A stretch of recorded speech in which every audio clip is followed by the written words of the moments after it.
Lula entregou toda a sua covardia nas entrelinhas de uma resposta à imprensa quando foi questionado sobre aquilo que ele não falou na ONU. No vídeo de hoje eu vou explicar essa história para você, vou também mostrar um novo gasto absolutamente desnecessário do governo federal, apenas para aumentar ainda mais as regalias concedidas a Lula e Janja, mas antes preciso falar sobre um outro assunto também relacionado ao governo e que afeta diretamente o povo brasileiro.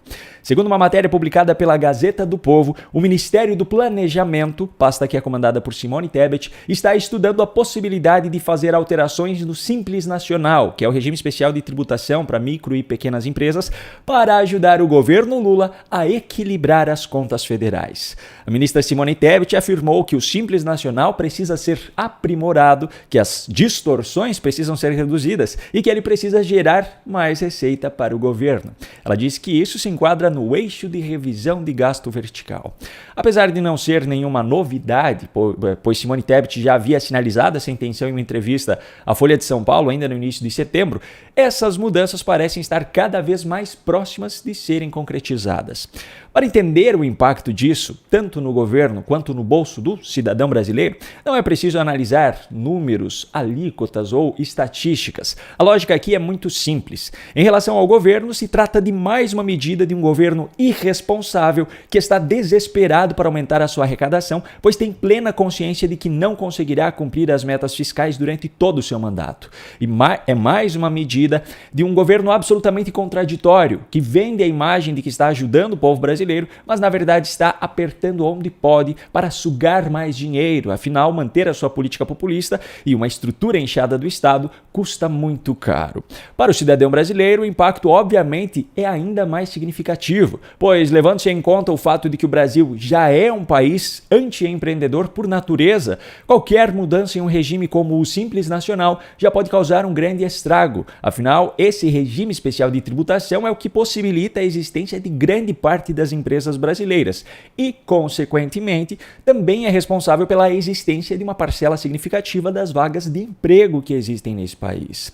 É impressionante como esse governo é capaz de fazer com que as suas ações e os seus discursos sejam completamente opostos. Um exemplo claríssimo disso virou notícia nesta semana mesmo. O governo federal pagou R$57 mil para treinar cozinheiros, copeiros e garçons que trabalham nas residências oficiais da Presidência da República, com o objetivo de que os funcionários aperfeiçoassem técnicas, serviços e funções cruciais no atendimento à família presidencial na área de gastronomia. Fazem parte do cronograma dos cursos atividades como o preparo de churrasco com carnes nobres, também técnicas de cortes, limpeza, porcionamento e armazenamento de pescados, frutos do mar, carnes bovinas, aves e vegetais.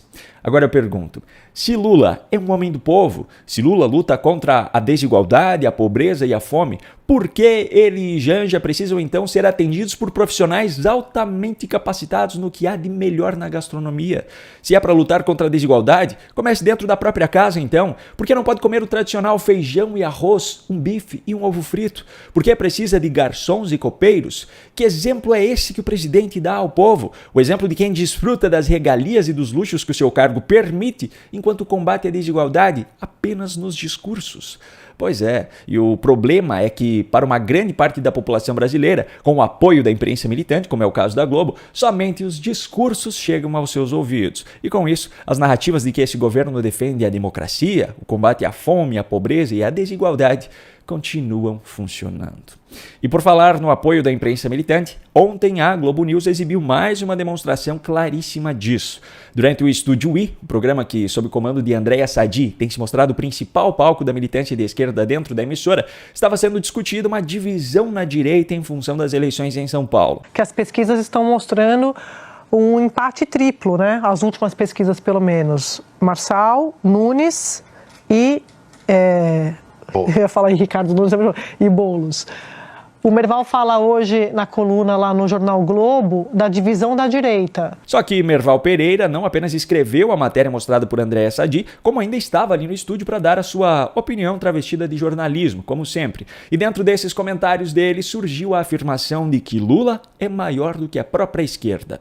Então essa divisão da direita vai se refletir em 2026. A esquerda não tem divisão, é o Lula. E acabou. O Lula é maior do que a esquerda. E se o Lula não for candidato, aí a esquerda vai se dividir, vai se pulverizar, né? Ironicamente, esses militantes de esquerda atribuem à direita o fascismo, que tem como uma de suas principais características o culto a um líder. Mas essa está longe de ser a única contradição dessa ideologia. E por falar nisso e em debater com militantes de esquerda, aqui na descrição desse vídeo eu deixei o link do e-book 7 estratégias para vencer debates com militantes de esquerda, onde eu compartilho as minhas principais estratégias para ajudar você, desde as discussões com colegas ou amigos no dia a dia, até a participação em debates para candidatos, caso seja o seu caso. Se você estiver assistindo a esse vídeo aqui no canal Paulo Baltokowski no YouTube, o link está aqui na descrição e também no comentário fixado. Se você estiver assistindo na TV Flórida ou em outro lugar, digite no seu navegador o link que está aparecendo agora aqui na sua tela. Agora, as contradições que eu tenho para mostrar nesse vídeo ainda não acabaram. Na verdade, o que eu tenho para mostrar agora evidencia que Lula tem plena consciência do quanto ele é hipócrita ao dizer que defende a democracia enquanto passa pano para o ditador venezuelano Nicolás Maduro. Lula viajou para o México para participar do Seminário Empresarial México-Brasil, mas fora do evento ele foi abordado por alguns jornalistas. E entre as perguntas que foram feitas, houve uma que foi um pisão no calo do presidente. Eu não sei se você está lembrado, mas eu mostrei em um dos vídeos da semana passada aqui no canal que Lula, além de ter participado dos eventos oficiais da ONU em Nova York, como a Assembleia Geral, também convocou, ao lado do presidente da Espanha, Pedro Sánchez, uma reunião com outros presidentes considerados por ele como democratas, para discutir justamente sobre a democracia. Só que em nenhum momento dessa reunião, assim como em nenhum momento do seu discurso na Assembleia Geral, Lula falou sobre a fraude escancarada de Maduro na Venezuela. Veja que irônico, justamente o presidente que convocou outros líderes para discutir sobre os riscos que a democracia está correndo nos últimos anos ao redor do mundo, não mencionou em nenhum momento o exemplo mais claro e mais recente de uma violação à democracia. E pior, o exemplo veio justamente de um país vizinho ao Brasil. Pois é, mas essa hipocrisia foi levantada por alguns dos jornalistas que o abordaram no México. E a resposta de Lula foi a mais ridícula possível. E por que o senhor não falou da Venezuela na ONU, presidente? Por que eu tenho que falar da Venezuela em todo lugar? O senhor fez Eu não falo nem da Janja em todo lugar. Por que eu vou falar da Venezuela? Eu falo o que me interessa falar. O discurso que eu queria fazer era aquele. E foi muito bom o discurso. Espero que você tenha gostado do discurso. Não tem que falar da Venezuela em todo lugar. Mas se tivesse falado claramente apenas uma vez, em apenas um lugar, essa pergunta não seria repetida em todo lugar. Essa pergunta só é repetida porque a postura de Lula tem sido covarde. Até hoje ele não reconheceu a fraude de Maduro nas eleições venezuelanas e até hoje não reconhece que o regime de Maduro é uma ditadura. O mais próximo que Lula chegou disso antes da eleição foi dizer que o conceito de democracia é relativo e depois da fraude escancarada foi dizer que a Venezuela está sob um regime muito desagradável. Não se espera que o presidente do Brasil fale da Venezuela em todo lugar, mas se espera que toda vez que ele promova a tal defesa da democracia, ele condene também todas as ditaduras, independentemente de qual seja a ideologia de quem está no poder. É simples assim, e Lula sabe disso, mas foge toda vez que é questionado, porque para ele a democracia não passa de uma narrativa. Para ele o que importa é a esquerda estar no poder, custe o que custar. Ele foge porque sabe que a democracia é uma farsa na Venezuela, assim como se tornou uma farsa também no Brasil. Um grande abraço e até a próxima.